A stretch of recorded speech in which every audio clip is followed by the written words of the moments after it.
In a quiet corner of a Caribbean garden, a small shrub drips with clusters of bright red cherries. They look almost ordinary, the kind of fruit you might mistake for an ornamental berry or a wild cranberry bush.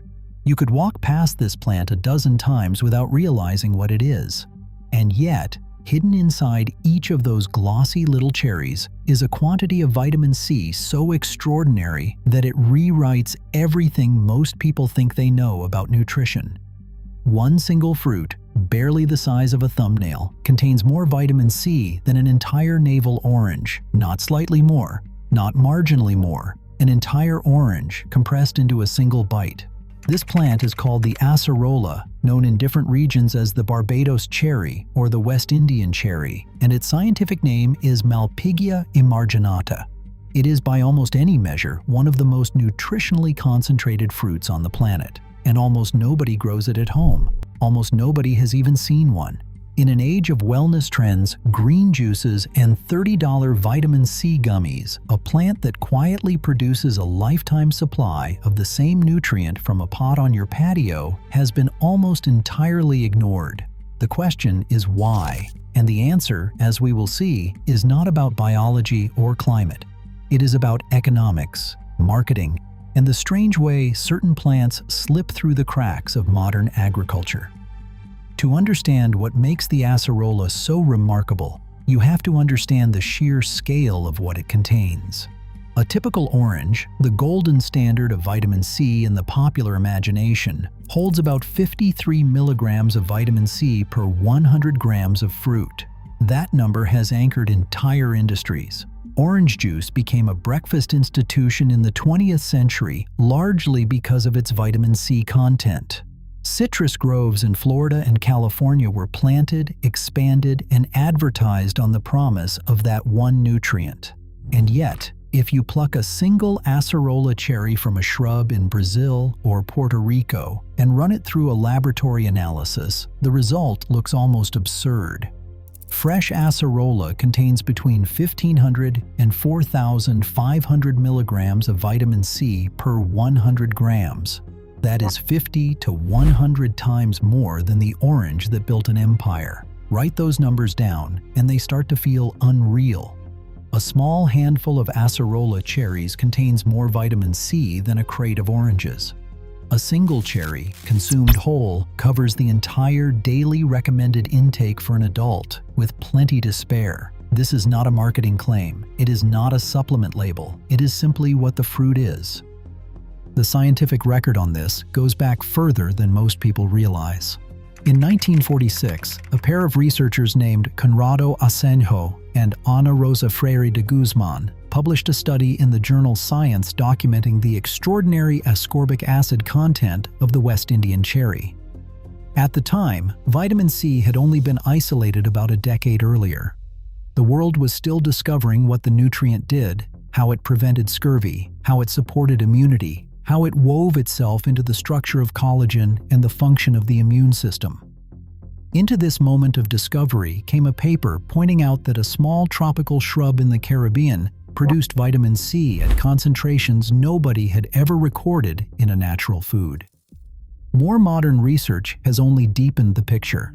A review published in the Journal of Food Science and Technology by Prakash and Bhaskaran described acerola as an untapped functional superfruit, pointing out that despite decades of evidence, it remains largely absent from global food supply chains. Studies in the Journal of Food Composition and Analysis by Mazadri and colleagues documented high antioxidant activity across acerola derivatives, confirming that the vitamin C is only part of the story, because the second half of the story is even more interesting than the first. The vitamin C in acerola is not just present in enormous quantities, it is also delivered in a biological package that seems to be absorbed better than the synthetic version most people swallow every morning in pill form.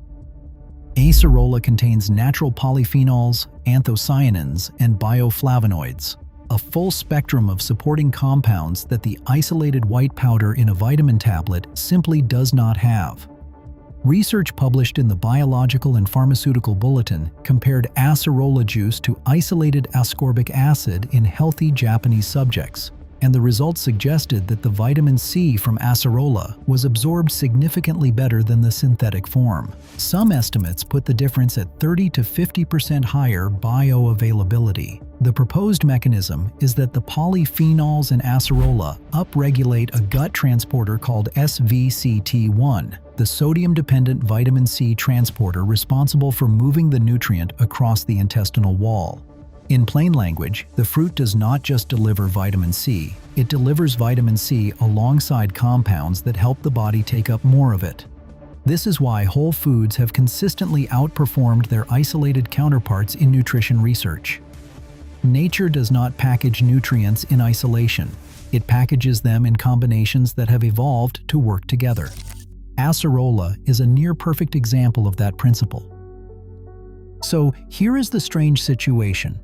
There is a plant native to the Caribbean, Central America, and Northern South America that produces one of the most concentrated natural sources of vitamin C on Earth, in a form the human body absorbs better than pharmaceutical vitamin C, on a shrub that fruits multiple times a year for decades. And yet, if you walk into almost any grocery store in the United States, Canada, or most of Europe, you will not find a single fresh acerola cherry. You will not find it at farmers markets in most regions. You will not find seedlings at most garden centers. You will not see it mentioned on wellness blogs or in glossy magazines about superfoods. The reason comes down to one very practical problem. The ripe fruit is extraordinarily perishable. Once an acerola cherry reaches full ripeness, it begins to deteriorate within 3 to 5 days. The skin is thin, the flesh is soft, and the fruit bruises the moment you touch it. It cannot be shipped long distances. It cannot sit on a grocery shelf for a week. It cannot be stored in the cold chain that modern supermarkets depend on. By the time a crate of fresh acerola cherries from Brazil arrived in a New York supermarket, it would be a crate of fermented mush. This single fact has shaped the entire global handling of the fruit. Because of this perishability, the commercial acerola industry almost universally processes the fruit immediately after harvest. Most of the world's acerola is picked, flash frozen, and processed into juice concentrate, pulp, or dried powder. The powder is then sold, often at a significant markup, as a premium vitamin C supplement. Search online for acerola powder and you will find small pouches costing $20, $30, even $40, advertised as a natural alternative to synthetic vitamin C tablets. The supplement industry has in effect built a profitable niche out of the fact that fresh acerola cannot travel. They sell you the extract, rarely the plant. They emphasize the processed form, not the living shrub. And this has contributed to a situation where millions of people in temperate countries have never seen a whole acerola cherry, do not know what the plant looks like, and have no idea that they could be growing their own. The commercial infrastructure has no incentive to tell them. A pouch of powder has margins. A seedling sold once has almost none.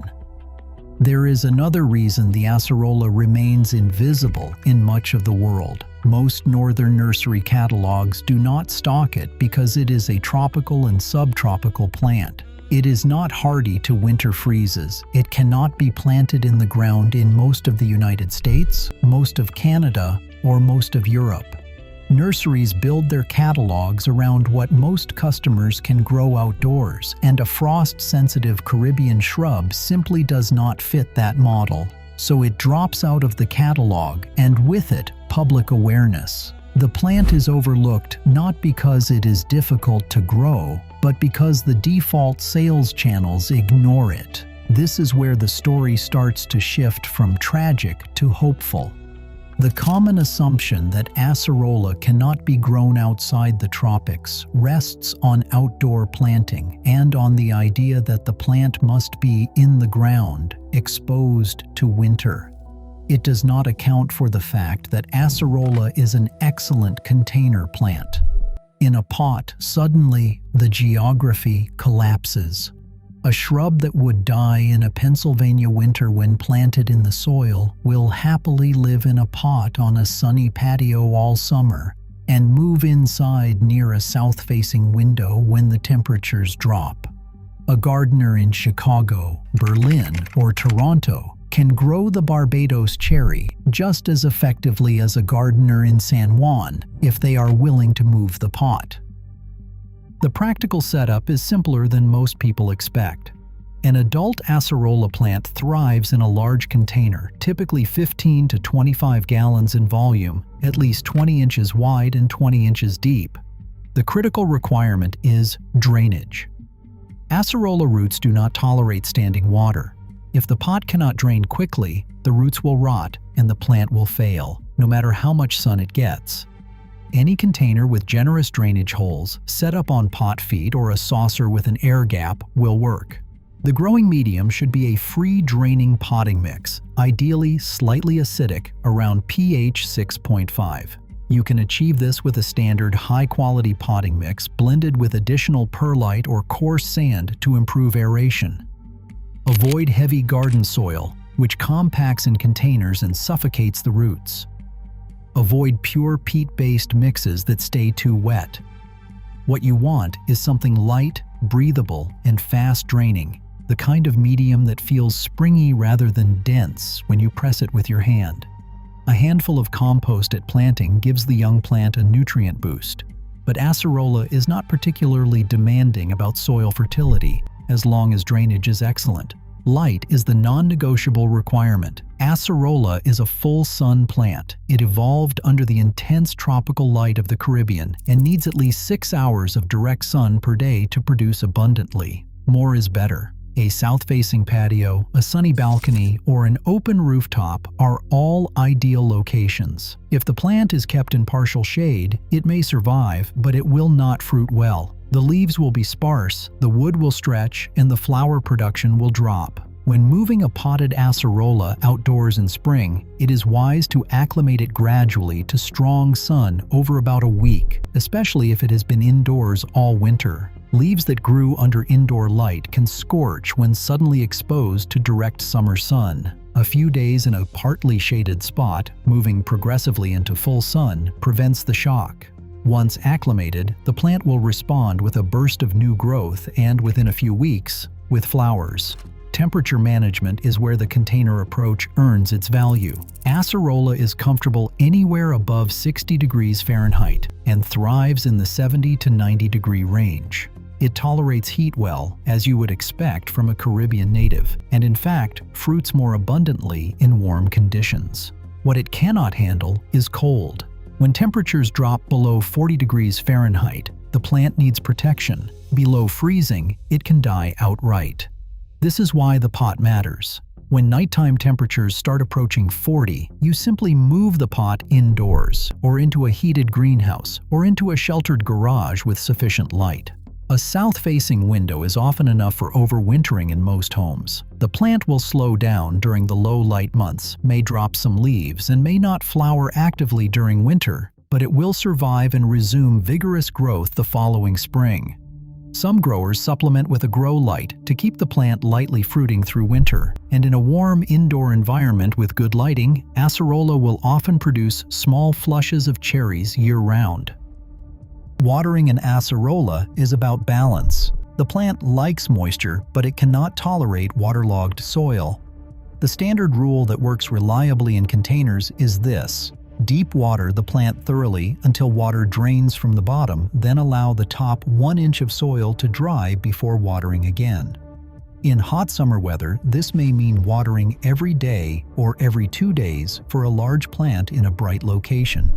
In cooler weather, or indoors in winter, it may mean watering only once a week or less.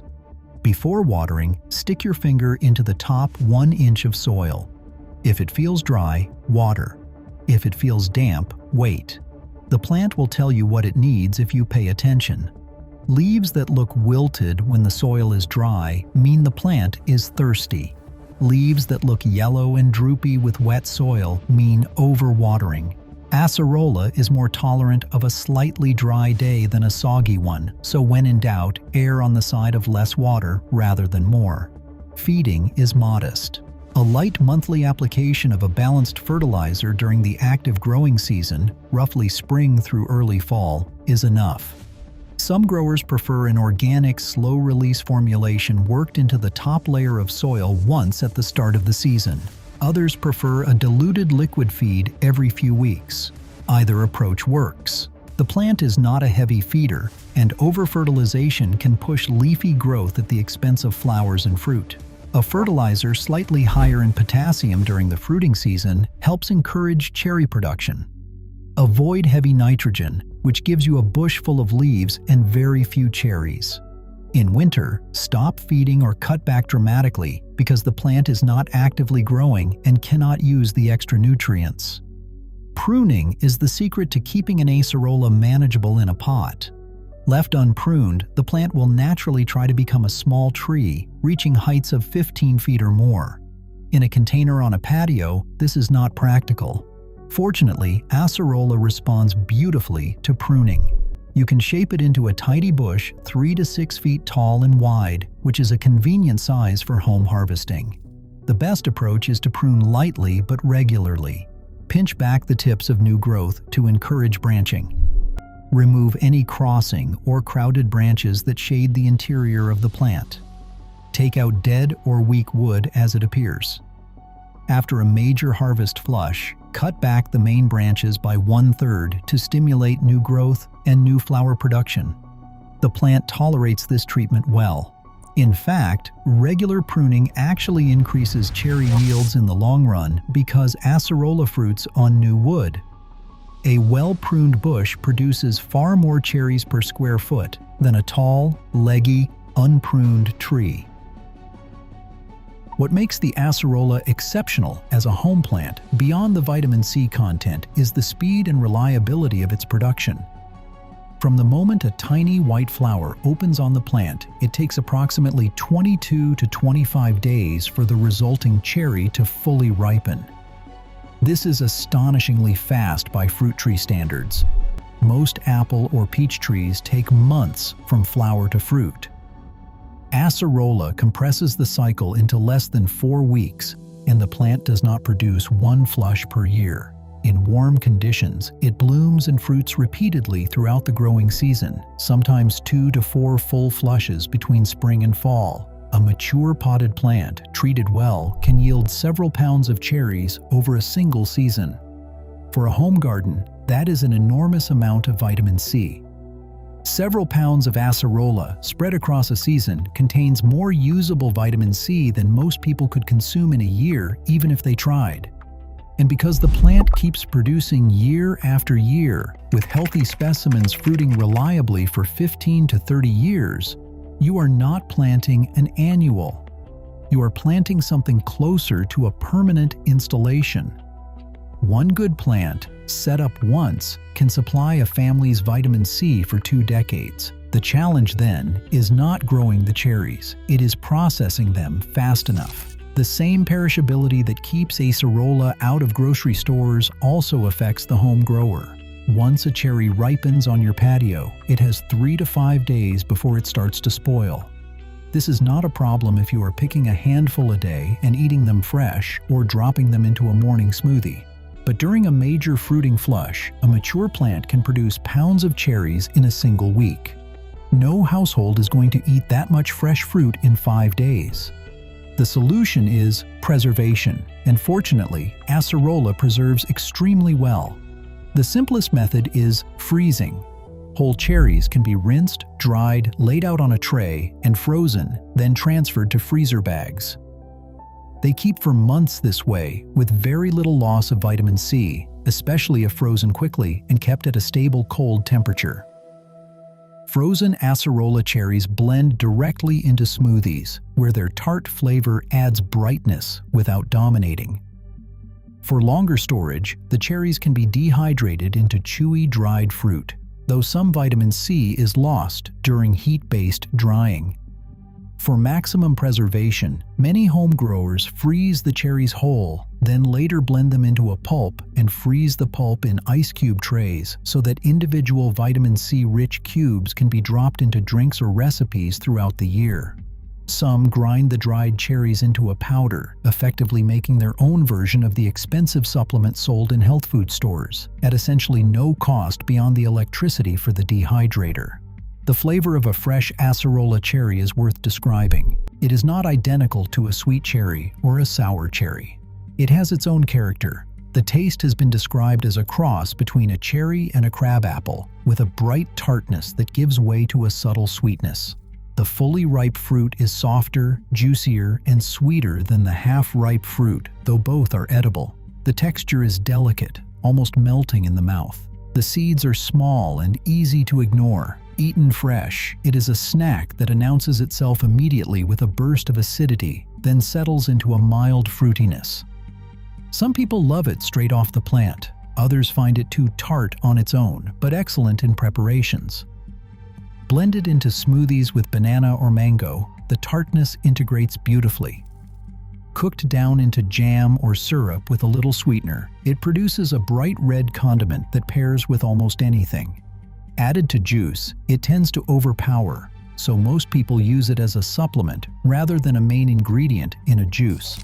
One useful technique is to make acerola syrup by blending the cherries, straining the pulp, and simmering the juice with a small amount of sugar or honey.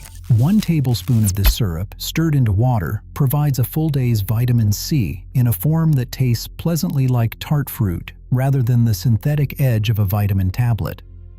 This is the point at which the numbers start to collide with daily life. Research published in Nutrients by Johnston and colleagues has shown that vitamin C supplementation reduces cold incidence in men with marginal vitamin C status. Research in plant foods for human nutrition has confirmed that acerola shows strong anti-genotoxic and antioxidant activity at both ripe and unripe stages, meaning the fruit contributes more than just the isolated nutrient. The adult recommended daily allowance for vitamin C is around 90 milligrams for men and 75 for women.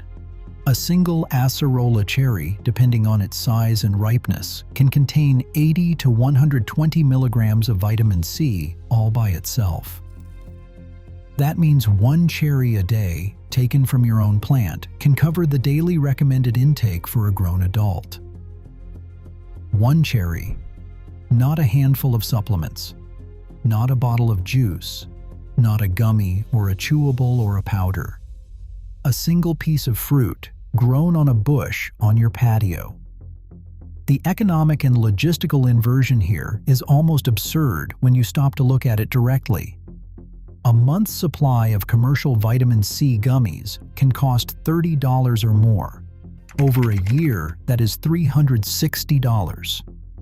Over 20 years, the typical lifespan of a productive acerola plant that adds up to more than $7,000, much of which funds not the nutrient itself, but the marketing, the packaging, the distribution, and the profit margins of the supplement industry. Meanwhile, 1 Barbados cherry plant purchased for perhaps $30 to $60 as a small seedling provides essentially free, highly bioavailable vitamin C for the next 2 decades. A pot, a bag of soil, a sunny location, and a little water and attention. That is the entire input. The plant does the rest. It does not demand exotic treatment. It does not require greenhouses or specialized equipment. It tolerates imperfect conditions, forgives occasional neglect, and responds dramatically to basic good care. For a home gardener who has grown tomatoes or herbs or any container plant, acerola is well within reach. The gap between current practice and what is easily possible is enormous. It is almost entirely a gap of information, not a gap of difficulty. And this is where the uncomfortable question comes back into focus. How did this happen? How did a plant with such an extraordinary nutritional profile and such a straightforward cultivation requirement remain invisible to the public, while synthetic vitamin C became a multi-billion-dollar industry? The answer is not a conspiracy. It is something more structural and more mundane. The supplement industry does what industries do. It sells what is profitable and promotes what supports those sales.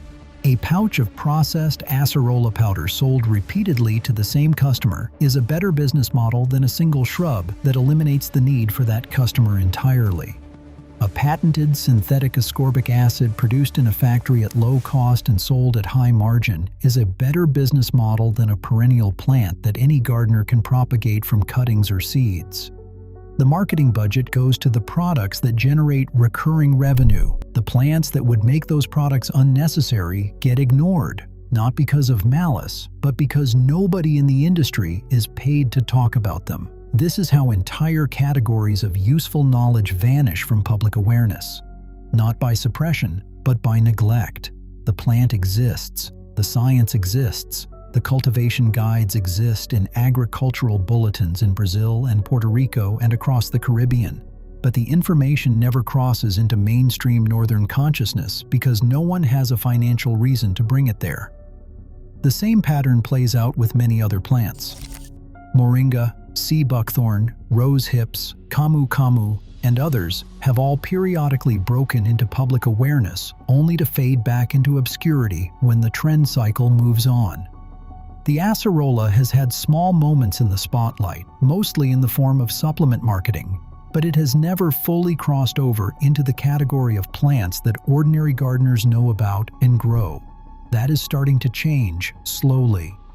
Small specialty nurseries in Florida, Texas, and California stock acerola seedlings. Online nurseries ship them to gardeners across the country. Social media has begun to feature home growers showing off their productive bushes. But the awareness is still tiny compared to the plant's actual usefulness. For anyone who cares about nutrition, self-sufficiency, or simply growing something genuinely unusual, the acerola is one of the most rewarding plants available. Here is what it looks like in practice. A gardener in a cool climate buys a small seedling in spring, perhaps a plant that is 2 or 3 feet tall in a 5-gallon pot. They transplant it into a 20-gallon container with a good free-draining mix. They set it on a sunny patio and begin a regular watering and feeding schedule. Within a few weeks, they see the first small white flowers. 3 weeks after that, they see the first small green fruits begin to swell. Another week, and the fruits flush to a bright red.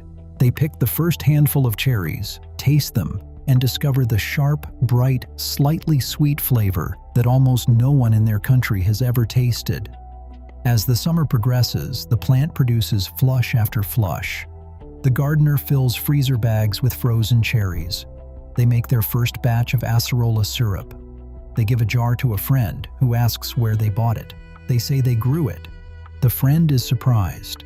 Over the next few years, the plant grows, the gardener prunes it to keep it manageable, and the yields increase. By year 3 or 4, a mature bush is producing pounds of cherries per season, enough to supply the household's entire vitamin C needs with a surplus to share, preserve, or sell at a farmer's market. The plant, meanwhile, is still only a fraction of the way through its productive life. It will keep producing for another 15 or 20 years, asking very little in return. This is the quiet revolution that sits inside a pot on a patio. It is not dramatic. It does not require a lifestyle change. It does not demand a homestead or acreage or specialized skills. It just requires knowing that the plant exists and deciding to grow one. The acerola is a tropical shrub hiding in plain sight, producing a staggering amount of the most talked about vitamin in human nutrition in a form that the body absorbs better than the pills, and doing so for decades on a minimum of care. A plant that can make most household vitamin C supplements obsolete, if only people knew about it. And yet the industry has no incentive to tell them. The knowledge exists. The plant exists. The gap between them and most households is nothing more than awareness. For anyone who grows it, the inversion becomes obvious very quickly.